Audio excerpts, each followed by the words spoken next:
Merci pour votre présence, merci à Madame Delante pour cette initiative qu'elle porte courageusement. Franchement, quand on a pris connaissance de l'initiative qu'elle propose à tous les conflânés, on ne pouvait pas ne pas être là. La plupart des élus qui ont pu se mobiliser ce soir sont présents. C'est pour aussi dire toute la solidarité qu'on a envers les familles qui sont touchées. Au premier titre, on a une famille conflanaise et on a des pensées vraiment très émues et profondes qui vont en direction des proches et de la famille de cette femme qui a été assassinée à Conflans.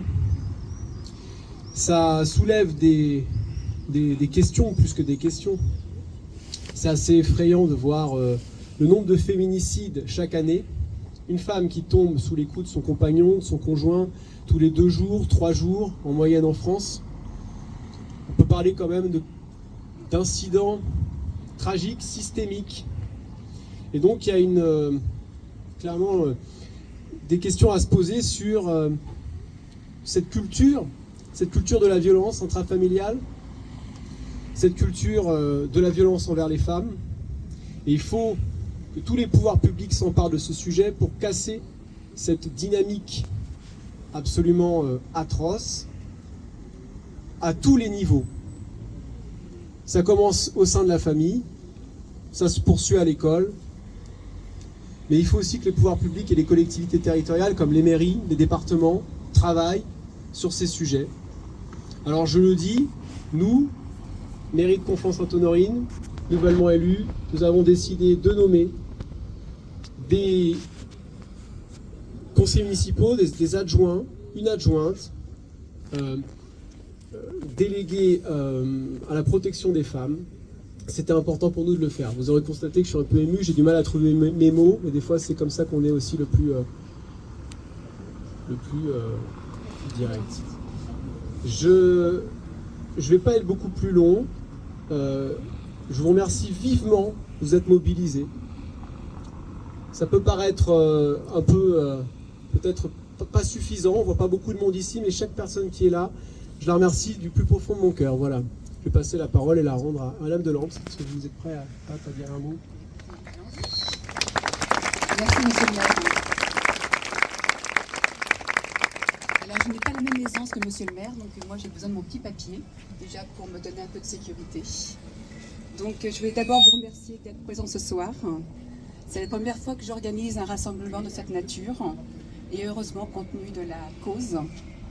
J'ai certainement commis des maladresses et des oublis également qu'on a pu me relever. Donc bien sûr, on est contre la violence faite aux enfants, aux femmes, mais aussi à ces quelques hommes qui ont pu aussi vivre des choses difficiles. Ce soir, nous nous rassemblons... Alors excusez-moi, mais ce soir, ce qui nous rassemble est plus grand que nos différences, le refus de la violence et la volonté de protéger les plus vulnérables. Avec une conviction simple, aucune violence ne devrait être considérée comme normale, inévitable ou acceptable. Les chiffres sont connus, mais ils continuent à nous heurter. En France, chaque année, des centaines de milliers de femmes déclarent être victimes de violences conjugales. Des dizaines d'enfants meurent sous les coups ou les violences de leur entourage. Des milliers d'autres vivent dans la peur, le silence ou l'emprise. Et derrière chaque chiffre, il y a un visage, une histoire, une vie bouleversée. Ce soir, nous pensons à toutes ces victimes. Nous pensons à ces enfants qui devraient grandir dans l'insouciance et qui grandissent dans la peur. Nous pensons à ces enfants qui ne devraient jamais avoir peur dans leur propre foyer, ce Dieu qui doit être le plus protecteur de tous.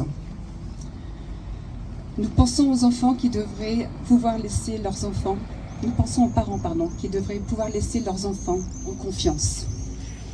Nous pensons aux grands-parents qui devraient pouvoir se dire que la société protège leurs petits-enfants. Nous pensons aussi à toutes ces femmes et tous ces hommes et toutes les personnes qui subissent des violences et qui souvent restent face à leur souffrance et dans le silence.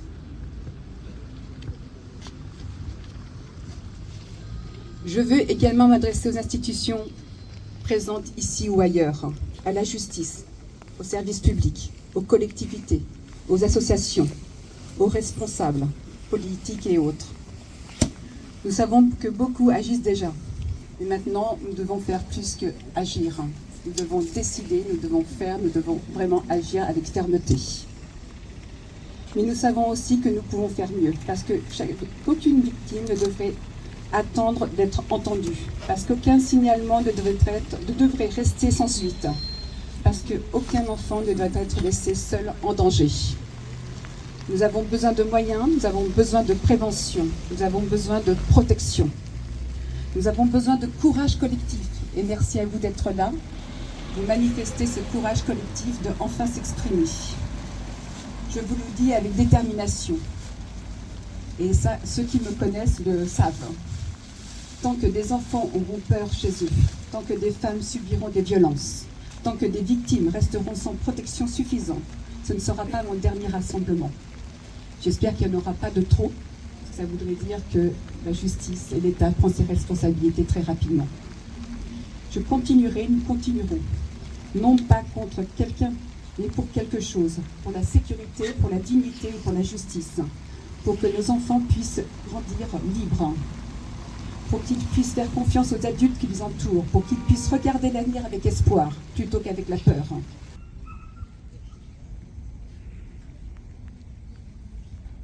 Merci pour cette minute de silence.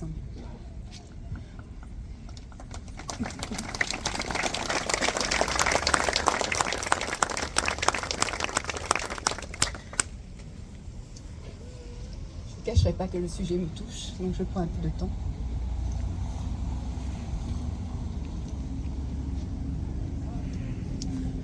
Environ 160 000 enfants sont victimes chaque année de violences sexuelles en France.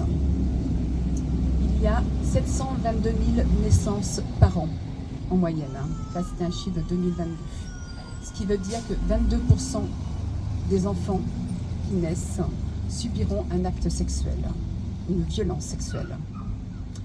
Ce qui veut dire que dans une classe, quand il y a 20 enfants, ça veut dire que 5 enfants subiront des violences sexuelles pour ceux qui sont connus et reconnus. Ce qui est un chiffre absolument abominable, à mon sens, et qu'on ne peut pas continuer à comptabiliser ce genre de choses, et qu'effectivement, ça doit s'arrêter. Environ une femme est tuée tous les 2 à 3 jours par son conjoint ou son ex-conjoint. C'est ce que vous disiez, monsieur le maire, effectivement. Près de 400 000 femmes déclarent chaque année être victimes de violences conjugales. Des chiffres de trop importants.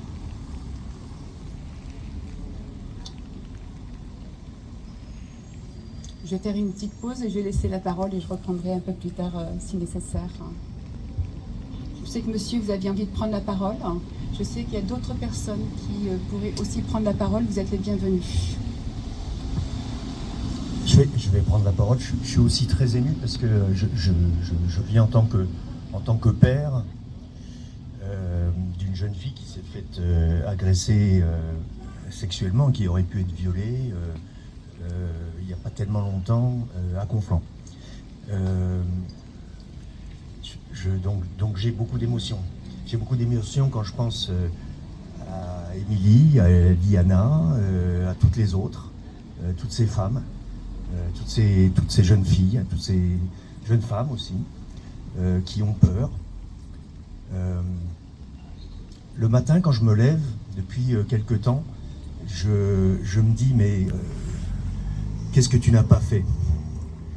Toi, en tant que père, en tant qu'homme, en tant qu'adulte, qu'est-ce que tu as loupé? Qu'est-ce que tu aurais pu faire mieux? Et je pense qu'on a tous une responsabilité collective là-dedans, dans cette misère de violence sexuelle. Et honnêtement, ça m'empêche souvent de dormir. Voilà. Ma fille a maintenant 20 ans, mais elle n'est pas à l'abri des violences, bien sûr. Et puis je pense à tous ces gamins, ces pauvres gosses, la pauvre Liana, qu'on laisse tomber. Je pense à tous les enfants de l'ASE, l'aide sociale à l'enfance.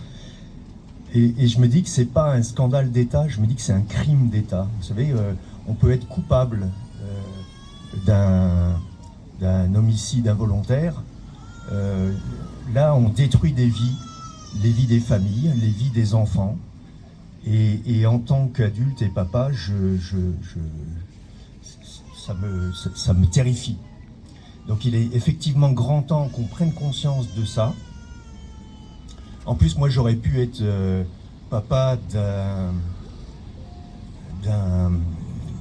d'un gamin, enfin c'est toujours mon gamin, mais quand mon gamin a appris que sa sœur a failli se faire violer, était sur le point de se faire violer d'ailleurs, on est intervenu, et il est revenu à la maison en me disant tu sais, j'ai pris un couteau. Et je lui dis c'est toi qui vas prendre 15 ans.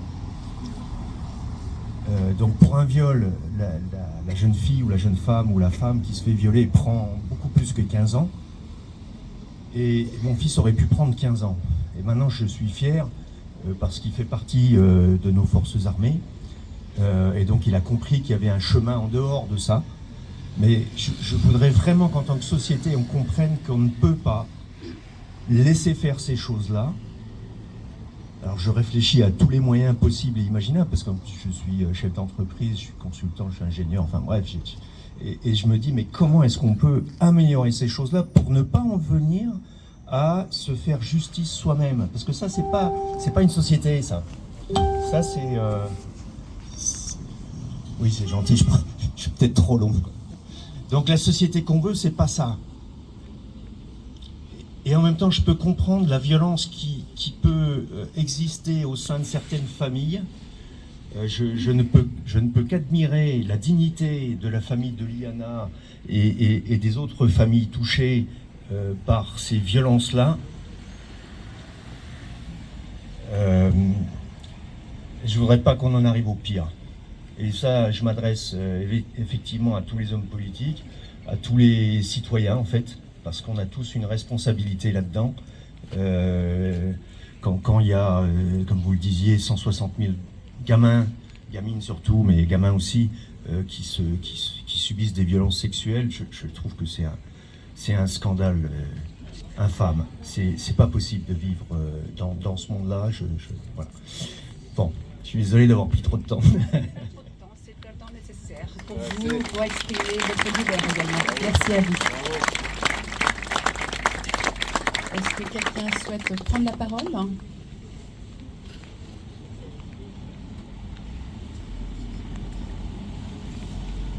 Monique, je te sens sur l'allée. C'était pas prévu. Bon, si personne ne veut parler, moi en tant que professeur retraité depuis 5 ans, je trouve que vraiment c'est capital de bien éduquer nos enfants et en particulier les garçons. Hein?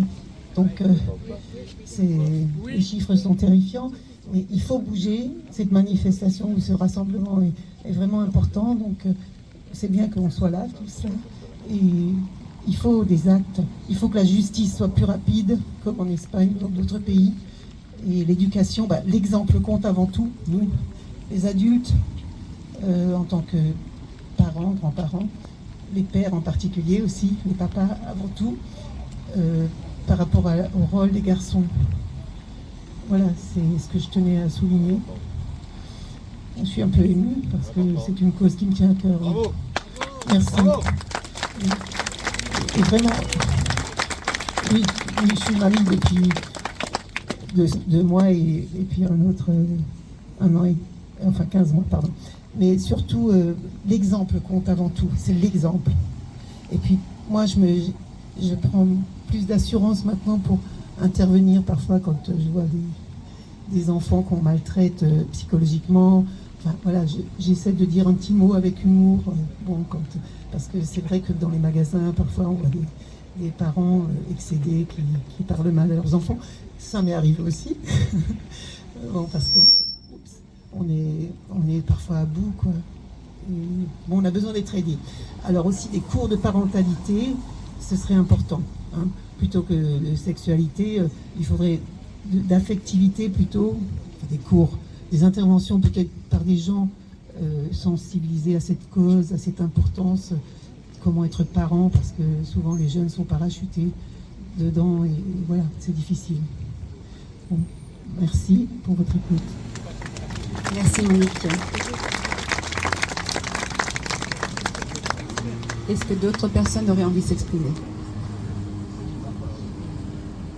Bonjour, Régis Richard, je suis adjoint au maire à Morcourt, toute petite collectivité, mais je rejoins le maire de Conflans quant à sa préoccupation et à l'attention effectivement que chacun doit porter à notre futur. Notre futur, ce sont nos enfants. J'ai en charge, moi, à Morcourt, la délégation de l'éducation, donc tout ce qui touche à la petite enfance, à l'enfance et à la vie scolaire. Je suis un ancien directeur de l'éducation dans ma vie professionnelle. J'ai été confronté effectivement à ce type de drame. Je vous rejoins, monsieur le maire. Il faut qu'on unisse nos forces. Moi, petit maire adjoint, 1m68, d'une collectivité de 4400 habitants, on a des moyens, mais ce sont nos moyens. Ils sont ce qu'ils sont. Mais en tout cas, pour notre mandature, on est nouvellement élus comme vous.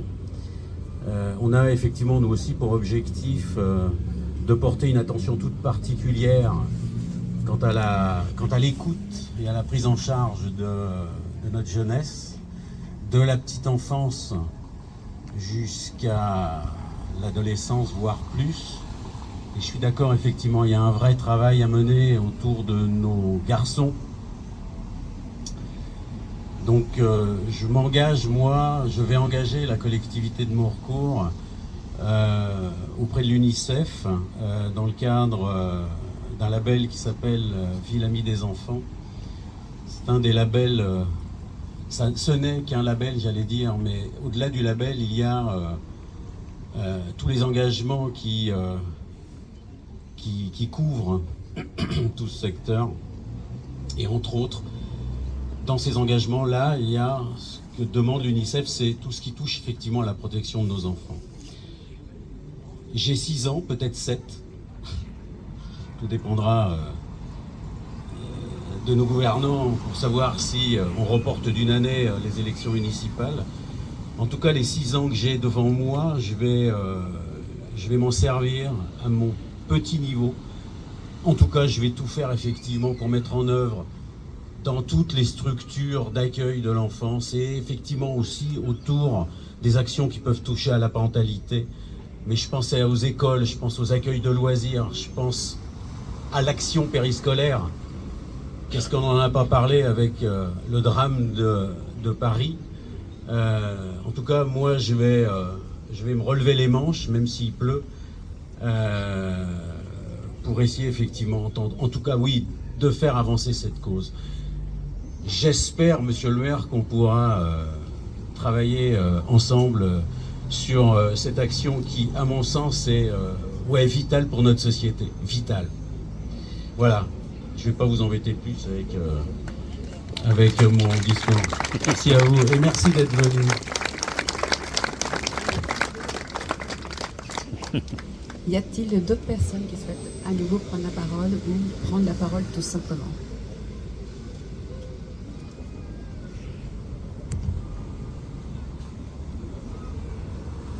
Pour clore un peu ces discours, j'avais juste envie de rajouter, aujourd'hui, beaucoup d'entre nous ont le sentiment qu'il devient de plus en plus difficile de se soigner, de s'instruire, de construire sereinement son avenir. Alors, s'il vous plaît, garantissez au moins l'essentiel, le droit fondamental de vivre en sécurité, et peu importe qui nous sommes. Bravo.